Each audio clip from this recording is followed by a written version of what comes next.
Selamat pagi, Romo Gali dan teman-teman semua. Eh, ya, dan selamat sore untuk teman-teman yang di US. Nama saya Lucy, saya juga akan jadi moderator pagi ini. Sebelumnya saya mau mengucapkan Merry Christmas dan Happy New Year untuk semua teman-teman. Semoga kita selalu dalam lindungan Tuhan dan cepat-cepat bisa mask free lagi tahun ini. Semoga. Maaf teman-teman, tadi ada sedikit masalah teknis karena kayaknya komputernya Romo belum mau diajak kerja, masih mau liburan. Tapi hopefully setelah ini lancar semuanya. Hari ini adalah sesi keempat dari total 6 sesi, dan hari ini kita akan membahas tema berbahagialah orang yang dianiaya karena kebenaran, karena merekalah yang ampunya kerajaan surga. Seperti biasa pagi ini kita akan dibimbing oleh Romo Gali, dan nanti Romo Gali akan menyentuh hati kita dengan suatu pertanyaan dan renungan. Sebelum kita memulai pengajaran ini, minta tolong Romo Gali untuk buka dengan doa, dan kemudian silakan Romo langsung memulai. Terima kasih.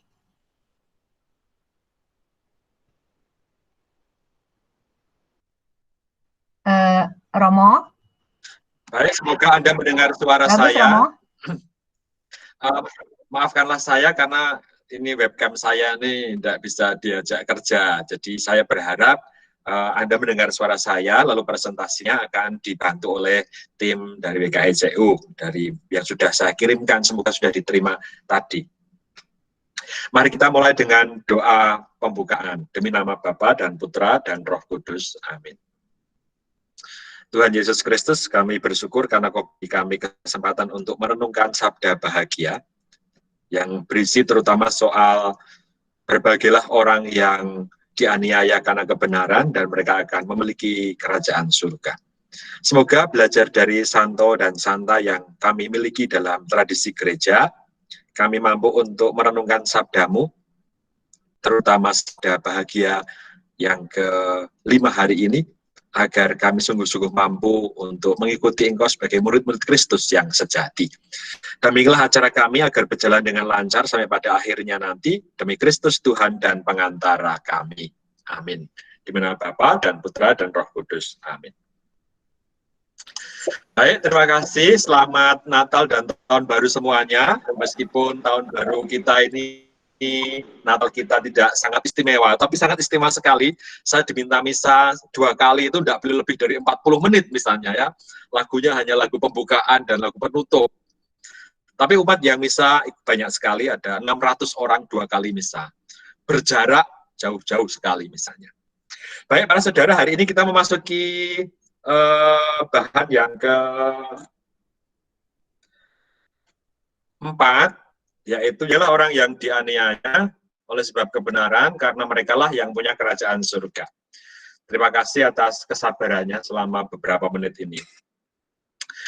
Saya akan memulai dengan ini. Ketika saya itu menyiapkan bahan ini, saya itu kesulitan karena kita itu tidak pernah merasa dianiaya, ya kan?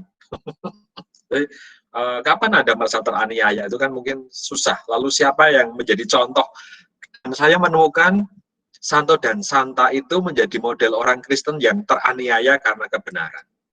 Di Santo dan Santa yang kita miliki itu menjadi orang-orang Kristen yang menjadi satu pelindung kita masing-masing kalau Anda memilikinya ya, dalam nama baptis atau nama krisma, dan mereka menjadi pelindung kita, dan itu menjadi teladan bagi mereka. Ada seorang Harvard psikologis namanya William James tahun 1842. Dia mengatakan begini, religiositas adalah perasaan dan pengalaman individual dalam kesendirian bersama dengan eksistensi ilahi. Saudara-saudari, Bapak Ibu terkasih, pasti Anda pernah mengalami hal-hal yang demikian ini, pengalaman-pengalaman perasaan bahwa Anda pernah dekat dengan Allah, gitu ya. Ini pasti pernah dialami. Dan ini oleh si William James, dia membahasakan dengan bahasa yang namanya religiositas, pengalaman akan Allah, jadi perasaan dekat, perasaan merasa dicintai, perasaan pengalaman akan dikasih oleh Tuhan dengan luar biasa. William James membahasakan dengan bahasa religiositas, dan saya meyakini bahwa Anda semuanya pernah memilikinya, pengalaman-pengalaman yang seperti ini. Dan Williams ini menyelidiki santo dan santa dalam gereja Katolik. Ya. Mengapa santo dan santa itu kok rela dipersekusi gitu? Mengapa mereka hidup dalam suasana yang tidak baik, artinya dianiaya oleh dulu waktu itu orang-orang yang dianiaya, dan mereka tetap bisa hidup dalam kegembiraannya. Dan ini yang ditemukan oleh William James. Ada 4 karakteristik yang sama dari santo dan santa. Jadi semua santo dan santa kita itu memiliki 4 buah karakter yang sama. Kalau dilihat pengalaman-pengalaman mereka itu apa saja. Dan itu sama pengalamannya. 1, keyakinan akan kekuatan Allah saja. Jadi mereka merasa bahwa Allah itu satu-satunya yang menjadi dasar bagi kekuatan hidup. Itu yang dialami oleh mereka. Yang kedua, kehendak kuat untuk menyerahkan hidup kepada orang lain. Jadi setiap santo dan santa yang kita miliki itu punya kekuatan kuat untuk menyerahkan hidup mereka. Kita ambil contoh siapa coba? Kita ambil contoh misalnya Ibu Teresa, itu kan luar biasa sekali menyerahkan hidup untuk orang lain. Santa kita masing-masing misalnya ya, siapa? Saya Santo Antonius, dia hidup bertapa, mendoakan gereja, gitu ya. Yang ketiga, hidup yang kehilangan fokus pada diri sendiri dan masuk pada kebebasan hidup. Jadi untuk diri sendirinya itu hilang, dan orang masuk dalam kebebasan hidupnya. Dia merasa bebas, tidak terikat dengan sesuatu pun, yang buat dia itu fokus pada orang lain saja. Dan yang terakhir, kalau orang bisa ketiga-tiganya ini, kalau orang bisa yakin akan kekuatan Allah, kalau orang bisa punya kehendak yang kuat dalam hidup, kalau orang punya hidup yang kehilangan fokus pada diri, maka yang terakhir adalah tumbuh rasa kasih, lalu ada perasaan damai dan harmoni. Jadi orang merasa kasihnya itu bertumbuh. Ada damai ketika orang bisa memberikan diri, dan ada rasa harmoni, kesatuan dengan alam dan orang lain. Nah, ketika para santo dan santa kita itu bisa demikian, apa yang mereka alami dalam hidup? Dalam praktek hidup mereka, mereka berani untuk melakukan pengorbanan, ya, mengorbankan diri. Termasuk mungkin kita semua ini ya, kita yang bekerja di WKICU mungkin berani mengorbankan diri kita. Karena pengalaman-pengalaman akan Allah yang menyertai kita. Lalu juga pengalaman askese. Askese itu pantang dan puasa, gitu ya. Pantang dan puasa. Adik saya itu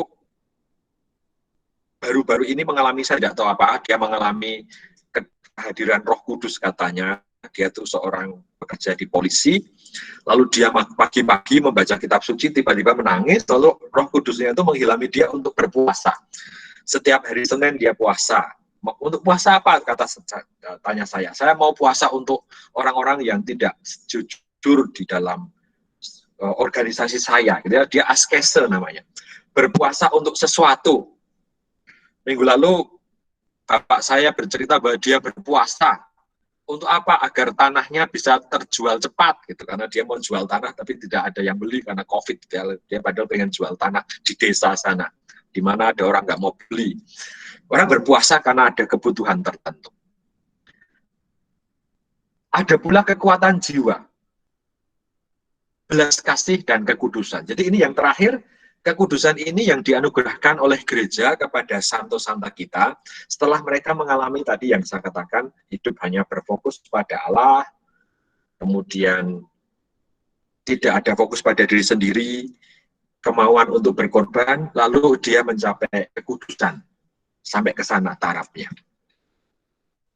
Semoga Anda bisa mengikuti hal ini. Nah, ini kata-kata yang sangat menarik yang saya temukan dari William James. Dalam hidup manusia biasa, kegembiraan itu didapatkan dari keterlepasan akan hal buruk dan ancaman. Kan kita sering begitu. Kita tuh bahagia, gembira karena ada hal buruk yang terlepas. Ya, kita tidak punya penyakit, tidak ada yang mengancam hidup kita, tidak ada threat, gitu ya, tidak ada perasaan bahwa saya itu dikejar-kejar oleh sesuatu, saya bisa tidur dengan nyenyak, tanpa mimpi buruk gitu ya. Itu kegembiraan manusiawi, setiap orang muncul demikian. Namun, dalam hidup orang-orang kudus, fokusnya bukan lagi pada keterlepasan diri dari sesuatu. Ya, jadi, para kudus ini tidak lagi berfokus, saya terlepas dari apa? Saya terlepas dari rasa sakit, saya terlepas dari pengalaman buruk, saya terlepas dari ancaman, dan sebagainya. Mengapa? Karena banyak santo mengalami hidup dalam derita dan penindasan, dan perendahan, direndahkan, serta ancaman kematian. Namun, jiwa mereka menunjukkan kedalaman dan kegembiraan. Jadi, ini bedanya, bahwa dia tetap mengalami derita dan penindasan, tetapi jiwa mereka menunjukkan kedalaman dan kegembiraan. Meskipun fisik luarnya menanggung hal yang sangat berat. Gitu ya. Jadi, fisik luarnya itu menanggung hal yang sangat berat. Tetapi mereka tetap bisa menanggung hal itu dengan gembira. Ini yang namanya tadi, berfokus pada orang hidup di luar saya. Sehingga mereka mampu menanggung seperti ini. Luar biasa sekali. Dan mereka mempraktekkan tadi kata-kata dalam Sabda Bahagia. Berbahagialah orang yang dianiaya karena kebenaran, sebab merekalah yang empunya kerajaan surga. Maka mereka dipilih oleh gereja sebagai santo dan santa karena gereja mengakui merekalah pemilik kerajaan surga, karena mereka mempraktekkan hal ini dalam hidupnya. Jadi, ini yang terjadi dalam hidup mereka. Bisa juga kita begitu ya, kalau kita merasa kerja di WKECU, kerja di organisasi tertentu, merasa banyak pekerjaan, kadang-kadang susah, tapi tetap menunjukkan ada kegembiraan, lah itu kita sudah mendekati pada sabda hari ini. Kita sudah menjadi santo-santo masing-masing dari kita, kalau kita mengalami seperti ini. Mungkin kita sudah pernah tahu salah satu contoh, namanya Yosefin Bagita. Ini salah satu suster saya yang saya ajar murid saya, namanya Bagita. Nah, ini salah satu contoh santa yang luar biasa. Anda pasti pernah mendengar dia. Ya. Dia hidup di Sudan, dari Ethiopia sana. Darfur, tempat-tempat yang hari ini, sampai hari ini masih terjadi banyak konflik luar biasa. Ya. Apa yang terjadi dengan dia?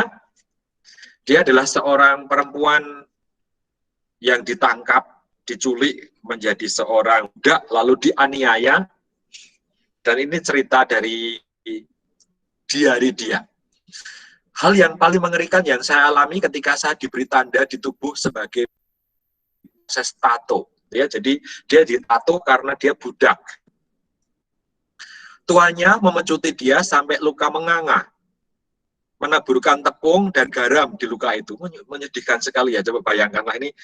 Jadi dibuka kulitnya, lalu ada luka, lalu ditaburi tepung dan garam. Bagaimana rasanya itu ya? Ada garamnya luar biasa. Lalu dengan pisau ditusuk makin dalam agar lukanya dalam, jadi dibuat dalam, dan membentuk garis tato yang tak bisa hilang. Tuannya mengiris irisan luka dengan garam sehingga membuat rasa sakit tak tertahankan.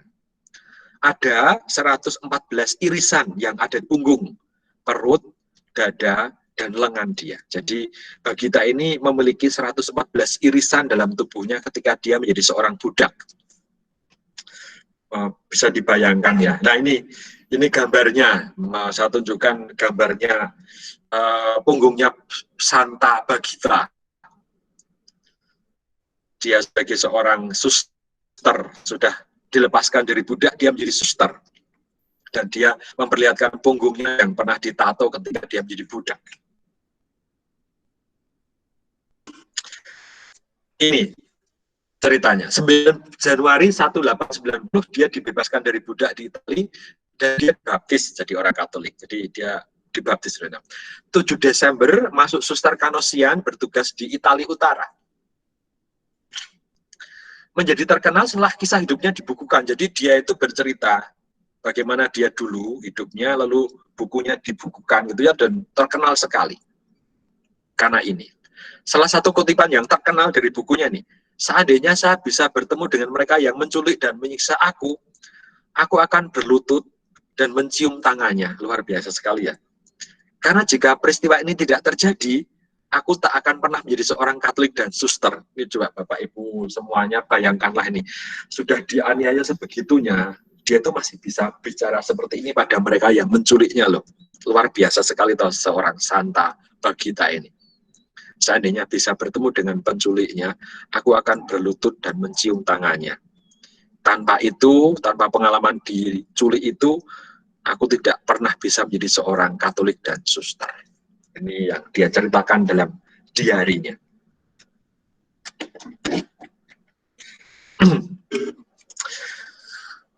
Kemudian, sekali lagi, dia lahir di Darfur saat 1869, meninggal di Veneta, Italia, 8 Februari 47, jadi 2 tahun setelah Indonesia merdeka.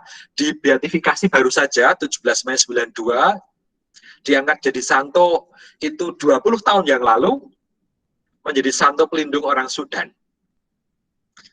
Februari 1877 diculik oleh pedagang budak dari Arab, dipaksa berjalan kaki 650 mile ke kota El Obeid.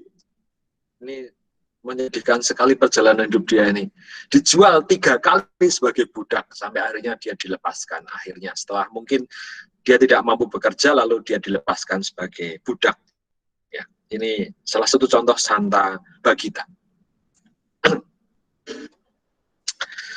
Apa yang baik menjadi dia adalah doa Santa Bagita. Ya, saudara-saudara, kalau Anda membaca hari ini apa yang saya ungkapkan ini, berbahagialah mereka yang dianiaya. Saya mengajak Anda untuk berdoa bersama-sama dalam doa yang saya kutipkan hari ini. Kalau Anda melihat di screen, mari kita bersama-sama kita ucapkan ini doa Santo Fransiskus Assisi. Bagaimana orang tetap bisa setia bertahan dalam iman meskipun dalam berbagai keputusasaan. Mari kita baca bersama-sama pelan-pelan. Tuhan, jadikanlah aku pembawa damai. Bila terjadi kebencian, jadikanlah aku pembawa cinta kasih. Bila terjadi penghinaan, jadikanlah aku pembawa pengampunan. Bila terjadi perselisihan, jadikanlah aku pembawa kerukunan. Bila terjadi kesesatan, jadikanlah aku pembawa kebenaran. Bila terjadi kebimbangan, jadikanlah aku pembawa kepastian. Bila terjadi keputusasaan, jadikanlah aku pembawa harapan. Bila terjadi kegelapan, jadikanlah aku pembawa terang. Bila terjadi kesedihan, jadikanlah aku pembawa sukacita. Ya Tuhan Allah, ajarilah aku untuk lebih suka menghibur daripada dihibur, mengerti daripada dimengerti, mengasihi daripada dikasihi. Sebab dengan memberi, kita menerima. Dengan mengampuni, kita diampuni. Dengan mati suci, kita dilahirkan ke dalam hidup kekal. Amin. Ya, ini doa Santo Fransiskus Assisi bagi orang-orang yang merasa dipanggil oleh Allah untuk menjadi kekudus, hidup kudus. Dan kita semuanya dipanggil ke arah sana. Nah, berikutnya, dalam kitab suci kata mencari kebahagiaan, tadi kan kata-katanya begini, berbahagialah orang, begitu kan, berbahagialah orang yang dianiaya karena kebenaran, sebab merekalah yang punya kerajaan surga. Kata berbahagia itu dalam bahasa aslinya Yunani yaitu makarios, terberkati, berbahagia, fortune, dan di situ ada makna terdalam, lebih daripada hidup di dunia ini, itu yang dirasakan. Jadi kalau Yesus berkata berbahagialah, itu maksudnya bukan hanya bahagia yang kecil-kecil, tapi bahagianya itu sampai nanti setelah kita mati, itu yang mau dikatakan. Nah, dalam karya Yesus kebahagiaan ada hubungannya dengan pengalaman akan Allah tadi, religiositas. Pengalaman saya itu dicintai Allah, saya itu merasa dekat dengan Tuhan. Lalu ada buah dari perasaan itu, yaitu damai, sukacita, dan kegembiraan yang dirasakan. Karena tadi perasaan dekat dengan Tuhan. Meskipun ada pengalaman-pengalaman yang tidak enak, tidak menggembirakan dalam hidup. Di dalam bahasa Yunani, kegembiraan ada 2 kata yang dipakai. Eudaimonia, spirit yang baik, keutamaan dalam hidup, dalam diri orang. Dan yang kedua, ini seringkali kita pakai hedonia atau hedonis, kebahagiaan yang bersifat semu atau sementara, ya, pleasure, manis, hanya sebentar saja kebahagiaannya, ya, tidak lama. Lain dengan kata tadi, eudaimonia, lain, ini lebih mendalam kebahagiaannya, lebih bersifat kekal. Jadi ada dalam hidup ini ada kebahagiaan di dunia, tetapi Santo Santa itu mengalami kebahagiaan yang lebih daripada hidup di dunia ini, yaitu eudaimonia, kebahagiaan melebihi hidup duniawi. Dan kegembiraannya adalah soal pilihan hidup. Saya memilih untuk mengikuti Allah, tidak memilih seperti yang dilakukan Adam dan Hawa kemarinnya, lebih pleasure, lebih menikmat, kegembiraannya sekilas. Nah, ini perbedaannya Bapak Ibu. Kalau kata-kata berbahagialah orang yang teraniaya, maksud berbahagia itu tidak hanya di dunia, tetapi nanti pun kamu akan mengalami kebahagiaan yang nanti, yang diberikan Allah tidak habis. Itu yang mau dikatakan. Tetapi orang seringkali tidak mampu, ya. Saya kutipkan ini, dosa adalah ketidakmampuan untuk memilih dengan baik. Ini maka kita tidak bisa menjadi kudus karena itu, ya. Saya mengalami itu sendiri. Sepinginnya itu hidupnya baik, tetapi dalam pengalaman hidup seringkali kita tidak memilih yang baik. Saya bacakan. Sebab apa yang aku perbuat, aku tidak tahu. Seringkali kita tidak tahu, kok aku bisa melakukan kayak gitu sih. Karena bukan apa yang aku kehendaki yang aku buat, tetapi apa yang aku benci itulah yang aku buat. Jadi seringkali kita tahu ini tidak baik, tapi kita melakukannya. Saya tahu ini jelek, gitu, ini jahat, mengata-ngatai orang, tapi aku melakukannya. Sebab bukan apa yang aku kehendaki, yaitu yang baik yang aku buat, melainkan apa yang tidak aku kehendaki, yaitu yang jahat yang aku buat. Jadi jika aku berbuat apa yang tidak aku kehendaki, maka bukan lagi aku yang membuatnya, tetapi dosa yang diam di dalam aku. Jadi inilah kita itu bergumul selalu dengan dosa ini, ya. Kita tuh pengennya baik, tapi seringkali jatuh dalam dosa yang sama. Dan saya pun mengalami hal yang sama demikian. Anda juga sama-sama. Dan Santo Santa sudah lebih daripada ini. Mampu untuk keluar dari kelemahan-kelemahan ini semuanya. Nah ini, happiness is not possible without intimacy and friendship. Jadi kegembiraan itu tidak mungkin tanpa intimasi, tanpa kesadaran akan bersahabat dengan orang. Yesus mengatakan, aku tidak memanggil kamu hamba, tetapi aku memanggil kamu sebagai sahabat. Ya. Karena itu tadi, kegembiraan itu ada karena persahabatan, yang baik, yang tulus. Bukan karena kesendirian. Bukan karena hidup ini hanya untuk sendiri, tapi untuk orang lain. Itu maka kita bahagia. Persahabatan dengan orang lain memberi rasa aman, memberi rasa gembira, menguatkan persahabatan dengan Tuhan. Jadi ini poin yang dibuat oleh Santo Santa. Relasi-relasi yang dekat dengan orang lain itu menggembirakan dan membahagiakan. Maka dari itu para saudara yang terkasih, bagian akhir setelah ini selama 25 menit saya berbagi, ada 2 buah pertanyaan yang saya sampaikan. Dari mana sumber kebahagiaan saya selama ini? Dari manakah sumber kebahagiaan saya selama ini? Ini pertanyaan pertama yang bisa kita renungkan untuk diskusi atau refleksi kita hari ini. Dan yang kedua adalah, apa konsekuensi yang saya panggul sebagai orang Katolik? Apa konsekuensi yang saya panggul sebagai orang Katolik dalam hidup ini? Lalu bagaimana saya menjalankan konsekuensi itu? Terima kasih, kita bisa bermenung 1-2 menit, lalu kita akan berbagi, dan sudah berbagi, saya membuka kesempatan untuk bertanya. Saya kira kita punya waktu sampai pukul 9:15 menit, begitu ya, 9:15 menit. Saya kembalikan kepada moderator, Lucy. Terima kasih. Terima kasih, Romo. Sorry. Terima kasih, Romo.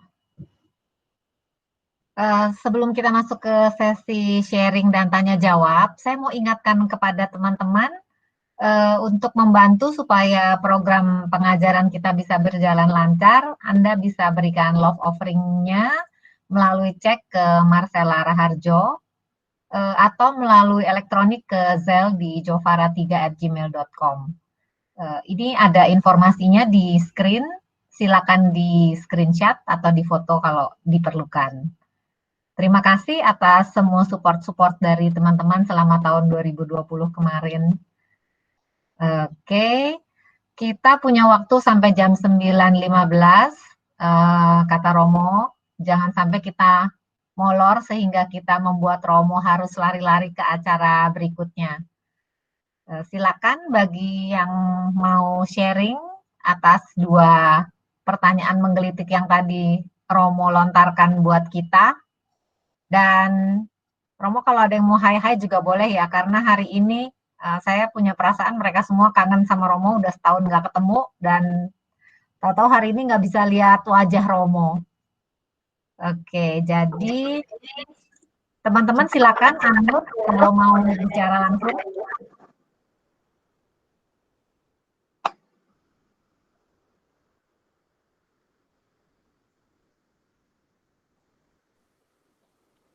Ya, tadi Romo bertanya, dari mana sumber kebahagiaan saya dan konsekuensi apa yang saya tanggung. Silakan teman-teman.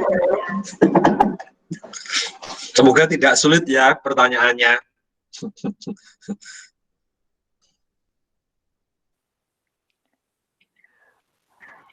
Pertanyaannya nggak sulit, Romo, jawabannya sulit. Romo Gali. Silakan Elisa. Happy New Year. Terima kasih Romo Gali. Sama siapa? Mbak Lucy. Lucy. Kedengeran nggak? Kedengeran. Oke. Saya coba jawab ya Romo. Silakan. Romo kan tanya apakah sumber kebahagiaan. Saya lagi mikir sumber kebahagiaan saya gimana kalau saya tuh bisa sampai dekat dengan Tuhan Yesus dan bisa melepaskan diri sendiri untuk memikirkan orang lain seperti Santa dan Santo. Karena kita kan semua kita semua dipanggil untuk menjadi Santa dan Santo kan Romo. Susahnya setengah mati.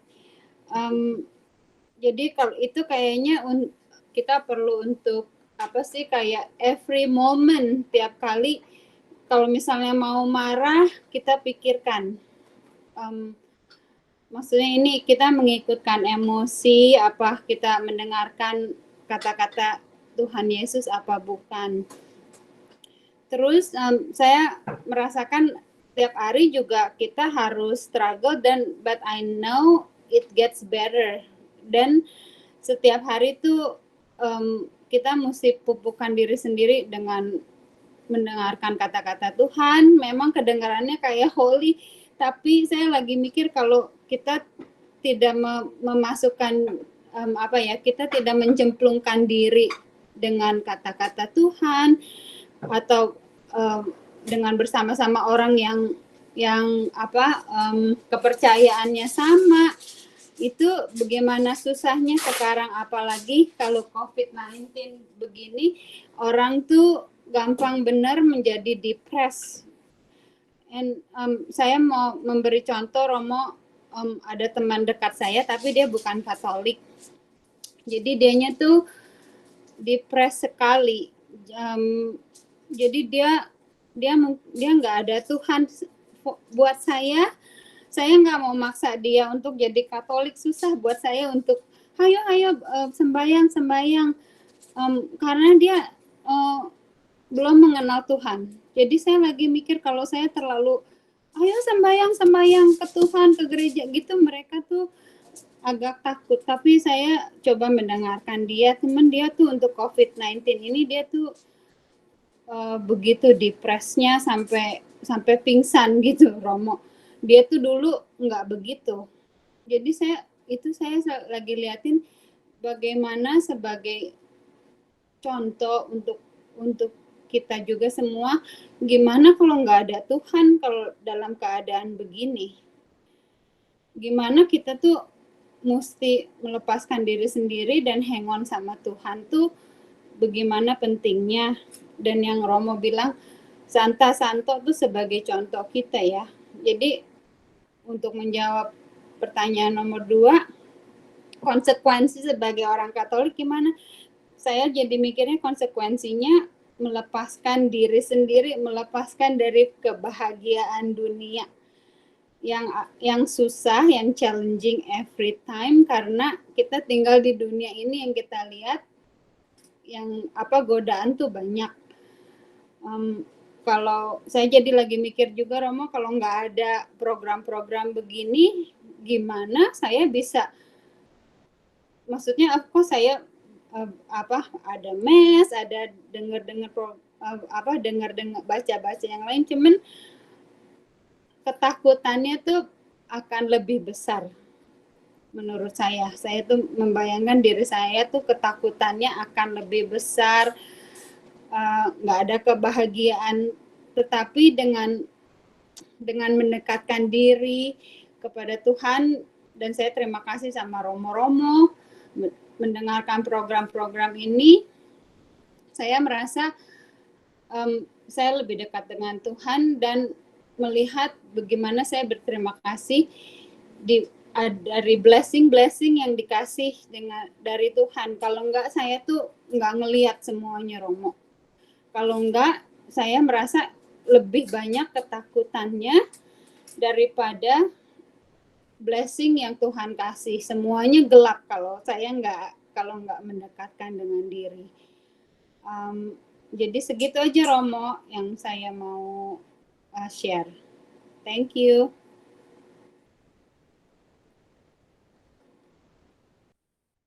Terima kasih Elisa atas sharingnya. Memang ya, saya merasa juga banyak orang sekarang ada dalam suasana takut gitu ya kan. Saya merasa poin kamu baik sekali, bahwa sekarang ini orang perlu belajar untuk keluar dari ketakutannya, rasa was-was, lebih belajar untuk bisa berpasrah gitu ya, surrender gitu ya. Bukan pasrah kepada bukan berpasrah seperti seorang tidak bisa apa-apa, tetapi perasaan saya itu ada di dalam tangan Tuhan, itu yang sulit kita berikan. Maka itu yang perlu kita kembangkan. Saya setuju dengan kamu tadi, belajar di saat-saat seperti ini untuk surrender kepada Tuhan. Terima kasih banyak atas ceritanya dan atas nasi judesnya. Makasih, Mo. Lagi masak nih.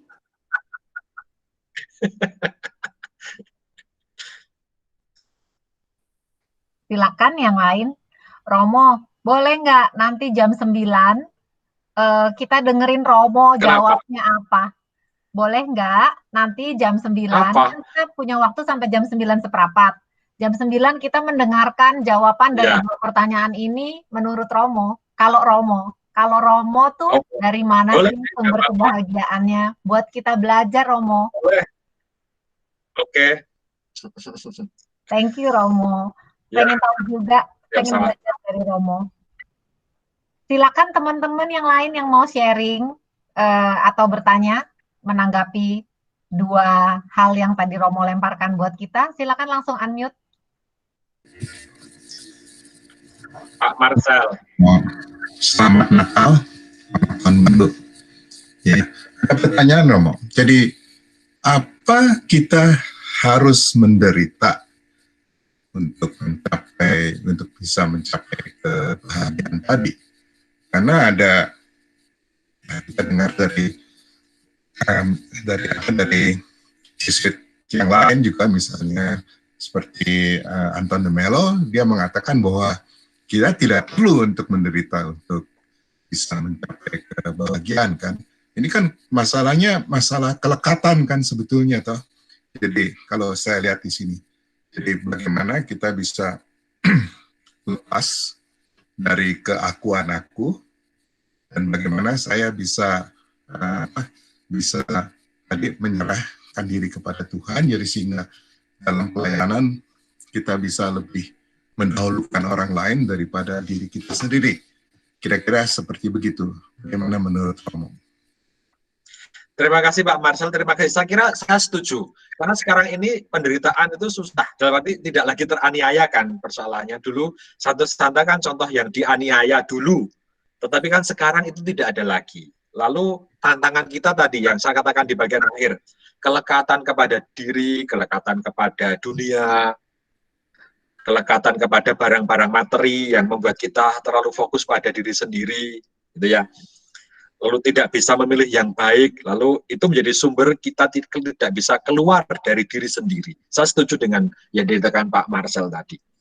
Menjadi santo sekarang tidak perlu teraniaya Pak, dan saudara-saudari tidak perlu, itu harus tidak perlu, bahkan jangan. Ya, tetapi bagaimana bahwa di dalam hidup kita yang comfortable ini, nyaman, itu orang masih tetap bisa tidak merasa dikungkung oleh kenyamanannya, itu kan, bisa keluar dari diri sendiri untuk hidup bagi orang lain, tidak fokus untuk diri. Itu yang penting, dan itu jalan menuju kekudusan di situ. Dalam buku yang sangat bagus, namanya dalam bukunya Evangelii saya lupa, Evangelii Gaudium atau yang satu lagi ya, Bapak Suci mengatakan begini, kekudusan itu adalah contoh ketika seorang bapak dan ibu mendidik anak dengan baik. Ketika orang ibu memasak dengan kasih untuk anak-anaknya. Gitu. Ketika bapak mengajari anaknya dengan penuh cinta, itu jalan kekudusan. Ketika orang bekerja dengan luar biasa dan tulus hati, itu jalan kekudusan. Ketika seorang romo itu menyiapkan bahan dan khotbahnya dengan baik, itu jalan kekudusan. Ketika umat itu juga berdoa dengan cinta, itu jalan kekudusan. Jadi, itu jalan kecil-kecil yang bisa kita lakukan. Terima kasih Pak Marcel atas tanggapannya. Terima kasih Romo. Bagus sekali. Silakan yang lain. Tadi saya melihat ada Kevin, lama nggak dengar Kevin, mana?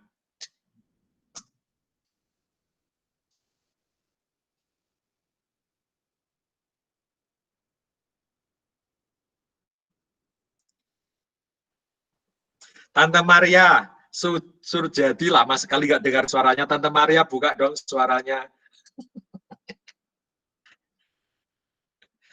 Nah, ada Calvin, mari Calvin.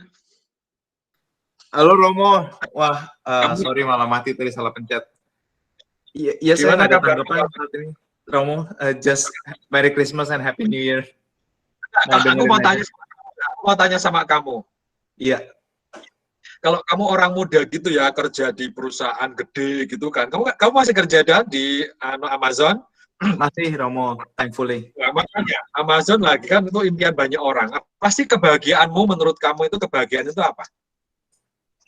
Kebahagiaan ya. Kebahagiaan itu menurut aku ya once I can serve the community, see other people happy. Ya salah satunya lewat WKICU ini dan bisa apa ya, kalau ada orang lain kesusahan bisa membantu itu makes me happy gitu Rom. Tapi kan di sisi lain kamu kan orang muda tuh masih banyak keinginan ya, kayak nggak seperti kita udah tua gitu. Itu maksudnya sudah punya banyak pengalaman, maksud saya. Tapi kamu kan masih bermimpi banyak, you have many I mean dreams, you know, I want this, I want that, you know, you want to have the world gitu, something like that, you know? So bagaimana kamu membuat itu balance? Dalam arti balance itu di satu sisi aku tuh I have still something that I want to have it, but di sisi lain aku punya keinginan juga hidup melayani gitu. Bagaimana you make it balance in life? Waduh, ini aku juga masih belajar Romo to make it balance, makanya masih datang-datang begini. Ya, kalau orang muda kayak kamu tantangannya. Tantangannya itu apa ya? Tantangannya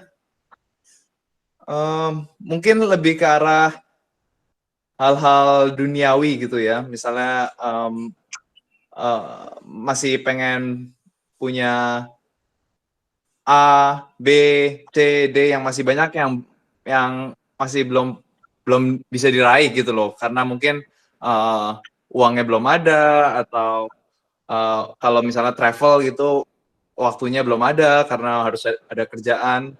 Tapi ya at the same time I have to think that it's all duniawi gitu, sifatnya sementara kalau membantu orang lain itu lebih bisa bermakna untuk mereka dan juga kepuasannya itu berbeda daripada bisa beli mobil baru atau bisa beli jam baru gitu. It's different and it's hard. I'm still learning juga, Romo. Ya, baik, terima kasih banyak Kak Ben. Terima kasih. Salam untuk Ben dan keluarganya ya. Please send my greetings. Thank you, Romo. Terima kasih. Silakan, mari yang lainnya. Kalau tadi dari seorang anak muda itu punya tantangannya begitu ya, anak muda yang kerja gitu ya. Apakah dari Anda yang sudah punya banyak pengalaman itu tantangannya sama atau lebih apa ya namanya, lebih punya tantangan yang berbeda menuju kekudusannya itu? Tidak lagi pengen ini, pengen itu, tetapi sudah apa ya namanya, control yourself gitu ya. Lebih bisa fokus untuk orang lain, lebih bisa hidup untuk orang lain. Ataukah keinginannya tetap sama nih, dari dulu muda sampai tua, sampai sekarang ini, dalam arti dari dulu ketika kita masih teenager sampai yang adult, sampai adult gitu ya. Apakah keinginannya sama? Dan kita mampu mengontrolnya. Mari, silahkan kalau ada yang mau bersharing. Silakan. Maybe Marta atau Yoshiko mau sharing Ocel. Oh, I thought Ocel buka mikrofon. Silakan teman-teman yang mau langsung open mikrofonnya.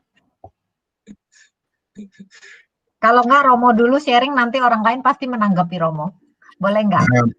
Boleh, saya dulu. Oh, silakan Pak Marcel. Saya kira memang kalau seumur-umur kita memang sedikit berubah ya. Apa namanya? Tapi kalau menurut saya yang penting itu sebetulnya kan ada hidup itu harus balance. Jadi kalau yang ke arah spiritual itu kita harus seperti begini. Tapi juga ada kepentingan hidup yang lain kan, seperti mental, emosional, kemudian jadi kehidupan kita itu harus seimbang. Jadi kita harus punya suatu visi yang seimbang di antara kehidupan duniawi dan kehidupan spiritual. Kalau kehidupan duniawi kan seperti mental, kemudian emosional, dan kemudian meditation, seperti begitu. Nah itu bagaimana kita harus membuat semuanya itu seimbang, jadi tidak jadi untuk hidup bahagia di dunia itu perlu keseimbangan itu kalau menurut saya, dan perlu menempatkan visi-visi tersebut dengan jelas di dalam kehidupan kita.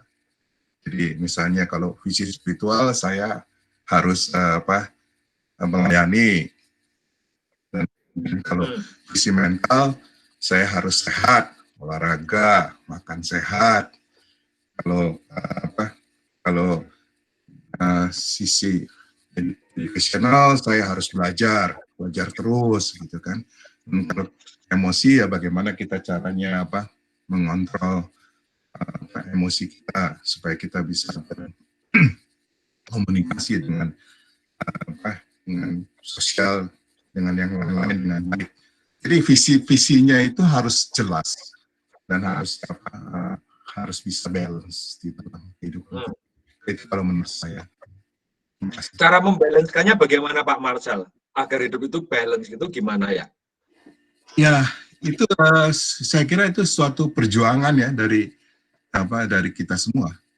Yang kalau menurut saya yang penting bahwa kita harus bisa membuat visi-visi tersebut dulu di dalam kehidupan kita, dan kemudian kita mencoba untuk menjadikannya habit di dalam kehidupan kita. Jadi kalau kita sudah menempatkan visi spiritual kita begini, ya kita bagi waktunya untuk ini, seperti itu. Dan juga kalau untuk mental kita harus tahu kan, fisik kita harus sehat, dan kita setiap hari tentu harus makan sehat, dan setiap hari kita harus olahraga kan. Kalau enggak, kalau kita nggak sehat, nggak olahraga juga kita tidak akan bisa mencapai visi spiritual kita. Jadi itu kenapa pentingnya kita harus menempatkan visi kita secara jelas, dan kita mempraktekannya di dalam kehidupan menjadikannya habit di dalam kehidupan kita sehari-hari. Itu dari Terima kasih Pak Marcel ya. Terima kasih Bang. Romo, Mari masih kita buka 1-2 kesempatan ya. Romo, Susilo, Romo. Siapa lagi nih? Om Susilo silakan. Saya rasa ya konsep kebahagiaan itu susah didefinisikan. Kalau menurut saya konsep kebahagiaan itu berbeda berbanding dengan usia kita. Ya, pada waktu kita masih muda, masih mengejar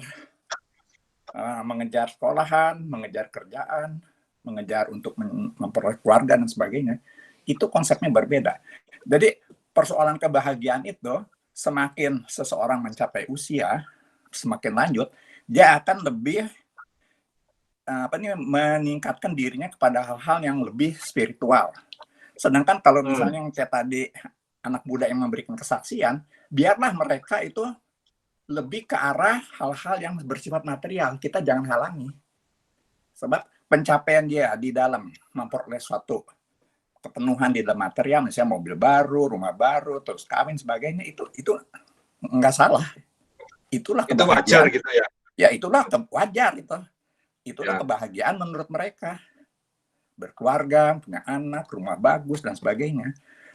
Nah, kalau yang sudah tua tentu berbeda karena apa aja sudah punya itu. Nah, baru aja mulai lari ke arah spiritual. Jadi nggak bisa dipukul rata.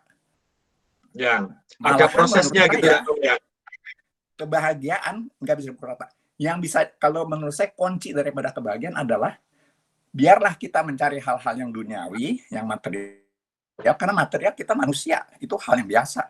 Kita jangan coba opres itu. Ya, biarlah mereka mencapai cita-citanya. Tetapi yang penting adalah jangan terdapat attachment, kemelekatan. Jadi attachment itu baik waktu usia muda, walaupun sudah tua, itu tetap ada. Itulah sumber daripada ketidakbahagiaan, attachment itu. Jadi kalau kita mau punya mobil, satu hari mobil kita ketabrak, ya oke lah. Jangan dipikirin gitu. Kalau kita punya rumah, maksudnya bisa ganti baru gitu ya. Jadi non-attachment menurut saya itu adalah dasar daripada kebahagiaan, terlepas daripada umur. Jadi adalah tidak salah kalau kita, kayak tadi Kevin, saya nggak tahu deh. Dia mencari kebahagiaan, mengejar prestasi, mengejar kerjaan, itu hal yang biasa. Demikian juga dengan anak saya. Malah saya dorong mereka. Biarlah mereka mencapai, kalau di dalam sosial gereja itu ada minimum, kebutuhan minimum seorang yang sukses itu harus diadain dulu. Tetapi sumber kebahagiaan adalah baik umur usia muda usia tua, jangan terdapat suatu attachment. Attachment itulah yang menyebabkan kita tidak bahagia. Gitu, Romo. Terima kasih Om Susilo. Ya, saya juga setuju. Ini inspirasinya. Silahkan, siapa tadi? Tante Peggy. Halo Romo, Gali, saya Peggy sama Peter dari Texas. Wih, dari Texas. Apa kabar? Texas. Ya, apa kabar? saya mau share. Ya baik. Ya saya mau share dulu waktu saya baru datang di sini. Saya suka sering sakit dan jauh dari orang tua. Dokternya nggak tahu apa sakitnya, jadi saya akhirnya depresi juga, susah sekali. We cannot depend on anybody. So finally, who else can I depend? Depend on the Lord. I just trust the Lord that He will heal me someday. Dan akhirnya ya, make a long story short, ternyata saya alergi, alergi. Jadi makanya kalau salah makan ya sakit terus. Jadi akhirnya ya God, we depend on the Lord, and God help me, and heal me. At least I'm not healing from the allergy. I still have to stay away from food that I cannot eat, like kayak cheese and mushroom segala macam gitu. Terus setelah saya agak tuaan, sudah punya anak besar segala macam, I'm just, my kebahagiaan is I feel my bahagian is I feel content. I feel content with what I have, with what my situation is. Memang kalau kita lihat orang lain lebih, baik, lebih hidupnya segala macam, that's okay. That's God's blessing for them. But God's blessing for me, I'm okay. I'm healthy, and I have my children and my husband, although juga dalam hidup saya juga up and down, dia punya job, tapi ada juga pernah ditipu dia berapa kali, but we keep going, we move on, we have the strength. If we trust in the Lord, we will survive. So just even kalau orang lebih happy, we always be thankful, we always happy for the other people. Jadi, so my bagian is I'm content, like whatever people have, that's okay. I'm rejoicing too. And apa konsekuensinya dengan sebagai orang Katolik? Konsekuensinya is ya kita mesti stand up for Jesus ya. Kayak dalam hal sekarang ini kayak di Amerika. Sekarang kita kan dalam pemilihan umum, we have to fight one party to the other party. And of course, I choose the party that is pro-life. And kadang-kadang yang lain tidak. Mereka, dengan alasan lain-lain. Tapi untuk saya bilang, pro-life is one of the 10 commandments. We have to stand up for Jesus. We have to do this one. Because kalau kita memilih partai yang lain yang tidak on the pro-life, dia tidak menuruti one of the 10 commandments, right? Betul, mereka bilang, oh tapi ini ada lain hal untuk climate change segala macam-macam itu. Aku bilang, God is the creator of this world. Kalau kita setuju dengan setuju dengan 10 commandments itu, God can change the climate world in seconds because He is the creator of it. So we have to obey what is the Lord. Tapi in the meantime, yaitu orang-orang lain banyak yang marah. Kadang-kadang yang nggak senang, marah, tapi ya sudah nggak apa-apa. Saya nggak pernah scolding, saya nggak pernah ngotot. Saya cuma bilang, oh ini pendeknya saya setuju ini. Kalau nggak gitu, kita melawan kehendak Tuhan. Soalnya that is in the Bible. Sekarang di Amerika kan 60 million babies has been aborted. Kalau kita tidak vote untuk pro-life and vote for the other one, you're encouraging that orang yang menyetujui more babies will be aborted. Itu, and they will have blood on their hands for that million babies. Ya. Terima kasih. Tante Peggy. Terima kasih Pak. Satu poin yang penting tadi adalah soal ini, konten. Jadi bahasa konten dalam kitab suci itu begini. Kalau Bapak Ibu ingat bacaan 2 hari yang lalu, ketika bayi Yesus dibawa ke bait Allah, lalu ada namanya Simeon dan Hana. Tuhan, sekarang perkenankanlah aku berpulang karena aku telah melihat keselamatanmu. Sudah cukup aku itu gitu ya. Hidup saya itu cukup, aku nggak akan merasa iri dengan orang lain. Itu namanya fulfill gitu ya, merasa cukup sudah gitu karena pengalaman hidup. Dan itulah saya kira itu kebahagiaan bagi orang-orang yang sudah sungguh-sungguh makan garamnya berkilo-kilo dalam hidup ya, asamnya juga. Terima kasih banyak atas sharing-sharingnya dari yang muda sampai yang macam-macam ini, dari pengalaman-pengalaman yang beraneka ragam. Bagaimana Lucy, kita sudahi atau masih ada? Apakah masih ada yang mau sharing satu orang lagi teman-teman? Kalau nggak ada, kita mau dengarkan Romo Galih sharing jawaban Romo Galih atas pertanyaan yang tadi. Ini saya yang tanya, suruh jawab sendiri, gimana sih? Ini saya mau sharing ya, bisa dengar yang lain? Sangat dengar. Ya, kalau menurut saya, kebahagiaan yang saya rasakan ya, memang kita mengikuti Yesus tuh harus memanggul salib Dia. Dalam kebahagiaan yang saya rasakan, kalau saya bisa sembayang untuk orang yang sakit, dan pokoknya yang membutuhkan gitu, dan orang tersebut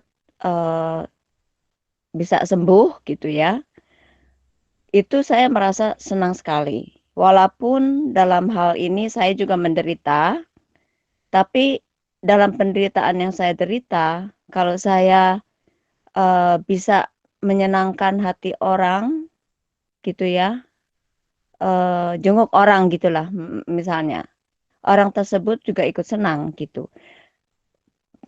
Sakit badan saya tuh yang saya rasakan tuh terasa nggak berasa gitu loh.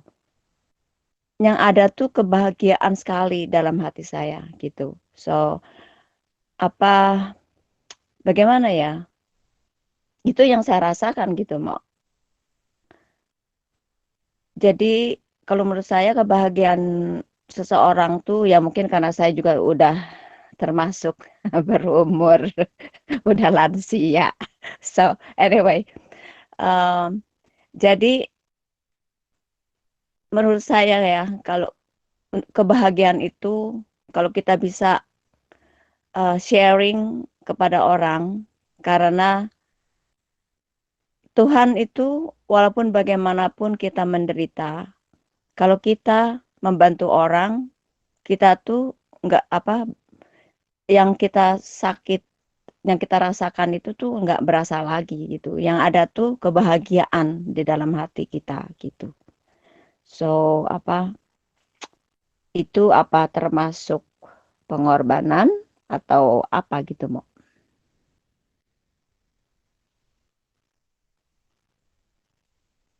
Romo tolong di-unmute dulu, Romo.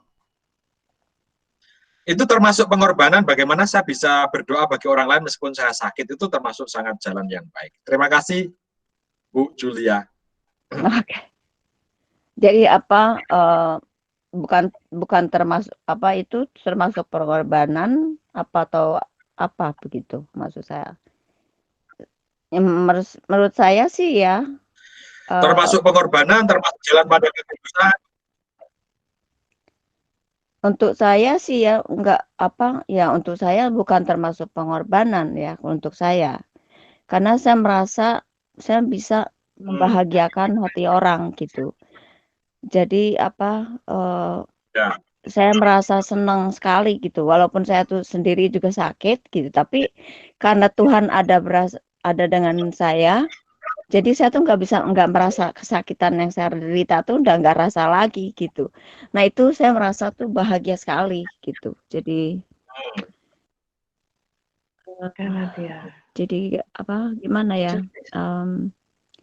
Ya saya cuma mau sharing gitu aja. Semoga ya, yang lain bahwa kita bisa mengalami kegembiraan.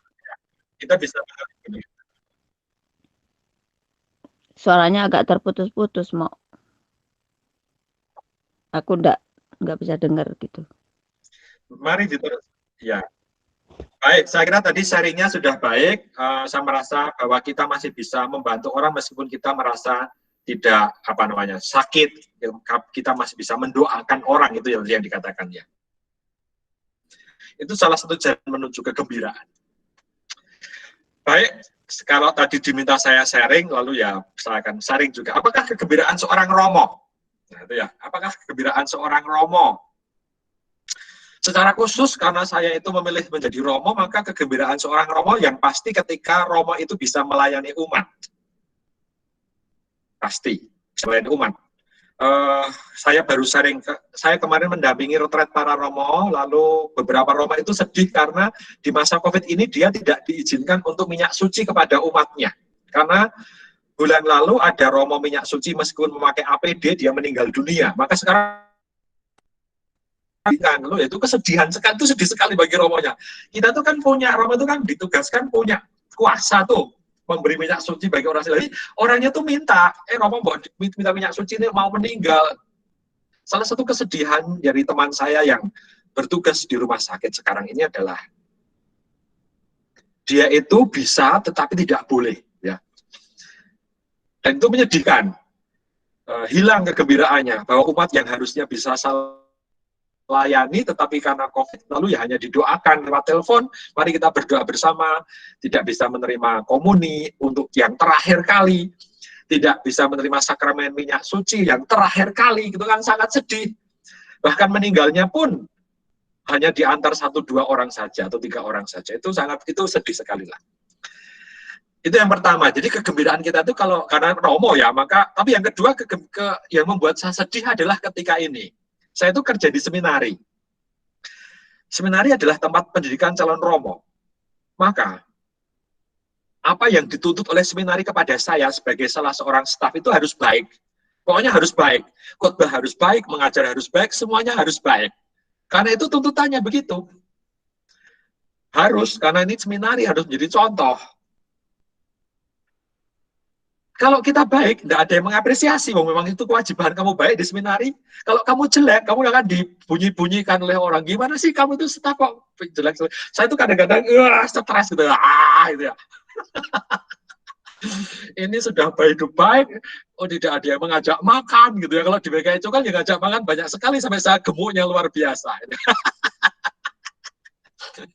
Tak bisa kadang-kadang merasa Romo itu juga manusia. Dalam arti tentu ya bahwa ketika kita bekerja baik, menyiapkan khotbah dengan baik, melayani umat dengan baik, kadang-kadang apresiasi umat itu, Romo, terima kasih, saya mendoakan Romo. Misalnya kemarin saya itu punya satu umat yang selama lebih dari 10 tahun ini, setiap hari Sabtu minggu pertama dalam bulan itu adalah disebut Sabtu Imam. Sabtu Imam itu minggu pertama dalam bulan. Itu dia selalu teks saya jam 5 pagi. Romo, hari ini saya berdoa karena hari ini adalah hari Imam. Itu 10 tahun dia melakukannya. Luar biasa nih, membuat saya gembira umat nih, gitu ya. Itu satu kegembiraan yang lain, bahwa umat itu yang dilayani juga mengapresiasi dengan cara yang sangat religius. Mendukung dengan doa yang luar biasa baik. Dan itu menguatkan saya sungguh-sungguh. Nah, hidup saya diberi kekuatan karena ada umat yang mendoakan begitu. Ya, kalau yang memberi nasi goreng judes atau mengajak makan burrito itu juga luar biasa senangnya. Ya, gembira juga saya. Kegembiraan yang ketiga ini, ketika umat itu bisa merasa dekat dengan Tuhan karena pelayanan para imam. Nah itu, jadi pelayanan para Romo itu bukan membuat umatnya dekat dengan Romonya yang pertama-tama, tetapi membuat umatnya itu merasa dekat dengan Tuhan. Oh, bahwa dengan misa, dengan pendalaman kitab suci, dengan hal seperti ini, umatnya dekat dengan Tuhan. Dan itu buat kami gembira, saya sendiri merasa gembira. Kalau di seminari saya gembira ketika frater saya bisa memutuskan, ya saya terus jadi Romo atau ya saya tidak terus. Ada satu frater saya keluar, minggu ini dia keluar, fraternya pandai, prospektif menjadi Romo yang pandai, tetapi dia memutuskan keluar. Di satu sisi saya sedih. Ini sedihnya itu kok gimana ya, kok fraternya itu pandai tapi keluar. Tapi ya sudah, itu jalan hidup dia. Dan saya bahagia kalau membantu orang menemukan jalan hidup. Saya kira itu kegembiraan para imam dan juga kesedihan kadang-kadang ya. Tidak bisa melayani dengan sungguh-sungguh. Natal kemarin saya itu sedih karena tadi harusnya misa Natal itu lebih dari 1,5 jam gitu, tapi hanya 40 menit, itu sedih sekali saya. Gimana nggak bisa ngapa-ngapain. Khotbah hanya boleh 7 menit ya. Romo maksimal khotbah 7 menit ya Tuhan. Baru mau ngomong aja dan berhenti gitu. 7 menit coba dibatasi. Kemarin saya misa Natal sebenarnya sedih amat nih jadi Romo misa Natal COVID 7 menit saya bilang gitu. Dapat apa? Menyedihkan. Itu yang pertama, kegembiraan yang saya alami selama ini. Lalu saya ingat seorang Romo yang berkata kepada saya, kalau kamu kerja di seminari itu kamu harus take care of yourself gitu. Kamu nggak punya umat. Saya nggak punya umat. Saya hanya punya frater. Dan frater itu tidak pernah take care Romonya. Dalam arti ya Romonya take care fraternya, tapi fraternya nggak pernah take care Romonya. Maka kami take care diri kita sendiri. Dengan cara apa? Ya dengan cara seperti Pak Marcel tadi ya, balance ya. Butuh rekreasi, butuh appreciate diri gitu ya. Caranya apa? Kadang-kadang dengan Romo-Romo yang lain, yuk kita makan yang enaknya setelah kita selesai menguji gitu ya. Lalu kami berlima Romo-Romo itu makan enak. Makan enaknya apa? Ya hanya datang ke restoran Mangking ikan air tawar itu sudah makan enak di Jogja gitu ya, menyenangkan sekali bersama Romo yang lain. Itu kegembiraan kami punya sahabat-sahabat Romo-Romo yang baik. Saya hidup bersama 15 Romo untuk mendampingi 80 frater. 80 frater, Romonya 15. Dan kebetulan 15 Romo ini muda-muda, sebagian besar muda-muda. Dan saya senang karena hidup bersama mereka. Sangat energik, bisa bekerja dengan cepat gitu, teman-teman. Itu yang pertama. Yang kedua tadi apa? Apa konsekuensi? Itu tadi konsekuensinya. Konsekuensinya kalau jadi Romo itu kadang-kadang lelah. Saya pulang ke rumah. Orang tua saya itu pindah rumah. Dari Cilacap pindah ke Jogja. Bulan ini mereka sudah pindah ke Jogja. Minggu lalu tanggal 25 Natal saya berkati rumah orang tua saya itu. Saya tanya, ini rumahnya kok pulang ke Jogja? Jangan dipikir Bapak Ibu rumahnya di Jogja kota, dia di desa itu. Kalau jam 6 sore sudah tidak ada suara apapun, hanya ada jengkrik gitu ya. Tidak ada suara apapun, ini rumah kok desa amat gitu ya. Pulang ke desa gitu ya. Lalu tapi membuat saya senang mengapa? Kalau saya lelah dari seminari, saya tuh pulang ke rumah hanya tidur. Sudah, tidak ngapa-ngapain, sudah merasa senang. Oh, ternyata pulang ke rumah orang tua itu menyenangkan. Nah, tidak jadi Romo sehari itu menyenangkan loh. Hanya jadi anak gitu ya. Kan di rumah saya tidak dipanggil Romo oleh orang tua saya. Saya dipanggil dengan nama kecil saya. Nah, jadi di rumah itu, mau masak apa? Oh, masak ini aja, daun pepaya. Oh, daun pepaya sama apa? Sama gudeg, gitu ya. Lalu bangun tidur tidak bisa gitu ya, bangun tidur langsung makan saya, gitu kan enak sekali jadi Romo. Sehari itu mengembirakan bersama orang tua itu. Dan saya kira itu yang membuat saya bertahan jadi Romonya. Tidak selalu formal di seminari, formal pakai celana panjang, formal terus di seminari itu ya, tampil formal, tampil selalu harus baik. Tapi di rumah saya tampil sebagai apa adanya diri saya sendiri. Bangun tidur bisa langsung cerita dengan orang tua, langsung ngopi, duduk di depan rumah, makan mendoan, makan tempe gitu ya, tanpa harus gosok gigi dulu, itu menyenangkan sekali, tanpa melihat seorang Romonya. Itu cerita-cerita itu cerita-cerita menyenangkan hidup saya, bahwa kembali ke rumah orang tua itu menyenangkan dan membuat hidup. Tante Swan ketawa-ketawa tuh. Jangan bilang sama orang tua saya, Tante Swan ya.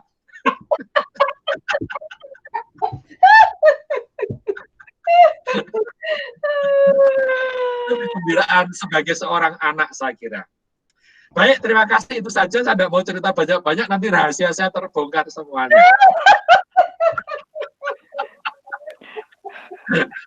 Romo, terima kasih. I just want to let you know WKIC will really appreciate you. We love you. Kembalian pada Lucy. Terima kasih banyak Romo. Dari cerita Romo kita belajar sesuatu loh Romo. Jadi Romo juga kalau sharing buat kita benar-benar menjadi berkat. Cuma tadi saya rada ini juga ya Romo, saya pikir, saya mikirnya tuh susah-susah loh atas pertanyaan Romo, konsekuensi yang saya panggul sebagai orang Katolik, saya pikir saya harus rela menderita, dianiaya, dan macam-macam. Tapi jawaban Romo tadi cukup refreshing, membuat kita berpikir, oh ternyata human juga, seperti itu. Terima kasih buat pengajaran hari ini Romo, terima kasih banyak semuanya buat teman-teman yang udah partisipasi, Pak Marcel, Pak Iwan, Bu Peggy, Elisa, siapa lagi yang saya lupa sebut ya, maaf kalau ada yang saya lupa sebut, terima kasih banyak.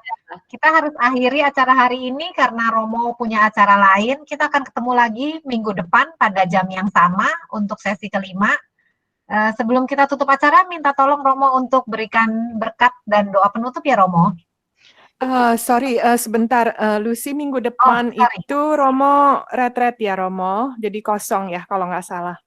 Jadi baru minggu depannya lagi kita baru masuk, begitu Romo? Baik, minggu depan saya ada retret dengan para frater, saya mendampingi retret mereka 5 hari, maka saya tidak bisa menemani kita hari minggu depan. Terima kasih. Berarti kita ketemu 2 minggu lagi ya, Mayo, ya. Romo? Ya, betul. Lagi. Maaf teman-teman, 2 minggu lagi baru kita ketemu Romo Galih lagi. Jadi untuk hari ini Tuhan baik, kasih kita lihat muka Romo Galih akhirnya. Tante Swan masih tertawa itu. Iya, itu muka 2021. Baik, mari kita berdoa penutup bersama-sama demi nama Bapa dan Putra dan Roh Kudus. Amin.